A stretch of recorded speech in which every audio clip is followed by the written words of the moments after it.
মেয়েটি এবার ল্যাপটপটা সরিয়ে, এই আমার রুমে কে? মেয়েটি আমার দিকে তাকাতেই আমি অবাক। তুই আমার রুমে, তোকে এই বাড়িতে ঢুকতে কে দিয়েছে? আরে কে আবার?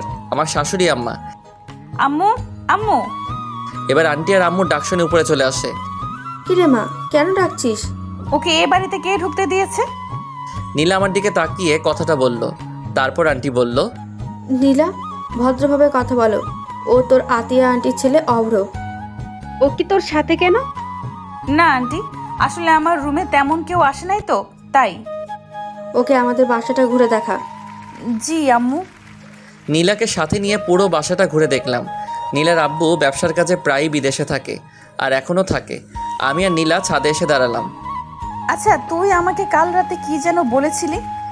আরে এভাবে আসছো কেন? আমার আম্মু খারাপ, তাই না? নীলা আমার শার্টের কলার ধরে বলল। আমিও শালা কম কিসে, এক ধাক্কা দিয়ে নিজের বুকে এনে ফেললাম আর ওর ঠোঁটজোড়াগুলো দখল করে নিলাম। পাক্কা 5 মিনিট পর ওকে ছেড়ে দিলাম। নীলাকে ছেড়ে দেওয়ার সাথে সাথে ও আমার গালে 2টো থাপ্পড় বসিয়ে দিল, আর আমার চোখে বেয়ে পানি পড়ছে। চোখের পানিটা মুছে নিচে আসলাম। দেখলাম নীলা আম্মুর সাথে হেসে হেসে কথা বলছে। আমি গিয়ে আম্মুর পাশে বসলাম। নীলা, তুই ওদের জন্য নাস্তা নিয়ে আয়। জি আম্মু। অনেকক্ষণ চুপ থাকলাম। একটু পর নীলা এসে নাস্তা দিয়ে গেল। তো অভ্র, তোমার বিয়ে শাদীর কি খবর? নীলাকে সামনে দেখে আমি আর চুপ থাকতে পারলাম না। বিয়ে তো তোমাকেই করব। আমি নীলার দিকে তাকিয়ে বললাম। নীলা তো চোখগুলো বড় করে আমার দিকে চেয়ে আছে। কাকে তুই বিয়ে করবি? আরে আম্মু, তোমাকে বললাম না? সত্যি তুই? নীলা আর আন্টি আমার দিকে চেয়ে আছে। আরে দূর, তোমরা মা ছেলে কথা বললে হবে নাকি? আমাদেরও তো বুঝতে হবে মেয়েটা কে। নীলা? নীলা তো অবাকের শেষ পর্যায়ে। আরে আমার মেয়ের নামও তো নীলা। তখন আন্টির মেয়েকে বললাম, আপনার নাম নীলা? জি। নীলা, ওকে তোর রুমে নিয়ে যা, ও বিশ্রাম নিক। কিন্তু আম্মু। আরে দাঁড়িয়ে আছিস কেন, যা। এই যে চলেন। আমি নীলার পিছু পিছু ওর রুমে গেলাম। তামান্না, ওরা উপরে চলে গেছে। আমার কাছে আয়, একটা জরুরি কথা আছে। কি কথা শুনি? আরে আয় না, তোকে বলছি তো। আম্মু কাছে যেতেই আন্টি আম্মুর কানে কানে একটা কথা বলে, আর এটা শুনে দুজনেই হাসতে হাসতে শেষ। আর এদিকে আমি নীলার রুমে ঢুকতে নীলা ঠাস করে দরজাটা বন্ধ করে দিল, আর আমার শার্টের কলার ধরে বলতে লাগলো, আম্মুর সামনে আর কারো নাম পেলি না? আর এদিকে তো আমার যায় যায় অবস্থা। ভাবছিলাম কি না কি। আরে ধুর পাগলি, আমি কি তোমার বান্ধবী ইরাকে ভালোবাসি নাকি যে ওর নাম বলতে যাবো?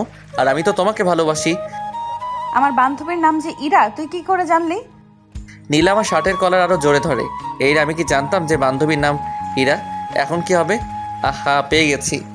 তার মানে বাবু, তুমিও আমাকে ভালোবাসো? মানে? আরে দুষ্টু, যা, ও আমার লজ্জা করে। এবার আমি কিন্তু জানি কিস করবা। তোকে কিন্তু আমি কিছু করতে পারবা না। কেন? আরে পাগলি, দেখলে না তোমার বান্ধবীর নাম নিতেই তুমি যেভাবে হার্ট হয়ে আমাকে যে জোরে শার্টের কলার ধরলা, তখনই আমি বুঝছি তুমি আমাকে ভালোবাসো। একথা বলতেই নীলার সাথে সাথে আমাকে ছেড়ে দিয়ে দরজা খুলে দৌড়ে চলে গেল, আর আমি তো হাসতে হাসতে শেষ। কি রে পাগল মেয়ে, এইভাবে দৌড়ে আসলি কেন? না কিছু না। নীলা এবার দৌড়ে ছাদে চলে গেল, আর এদিকে নীলার পাগলামি দেখে আন্টি আর আম্মু হাসতে হাসতে শেষ। আর আমি ভাবছি অন্য কথা। শালার নিজের হবু শ্বশুর বাড়িতে আসলাম, কিন্তু বিড়ি খামু কই? টেনশনে আমার ঘুম চলে আইছে।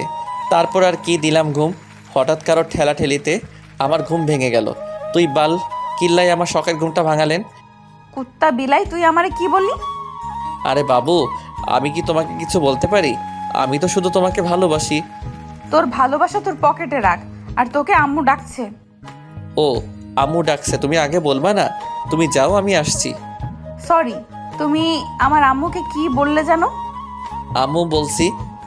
আমার আম্মুরে তুই কেন আম্মু বললি? ধুর পাগলি, তোমার আম্মু আর আমার আম্মু তো একই কথা। তবু কি কারণে বলবি? তুমিও না? আরে তোমাকে বিয়ে করলে তো তোমার আম্মুকে, মানে আমার শাশুড়ি আম্মুকে তো আম্মুই ডাকতে হবে না, তাই না? তাই আগে থেকে প্র্যাকটিস শুরু করছি। তোর শাশুড়ি আম্মুর গুষ্টি কিলাই, তুই আমার আম্মুরে আম্মু বলবি না। বাবু গোষ্ঠী কিলাইলে তুমি ব্যথা পাবা না? তোকে তো হঠাৎ নিচ থেকে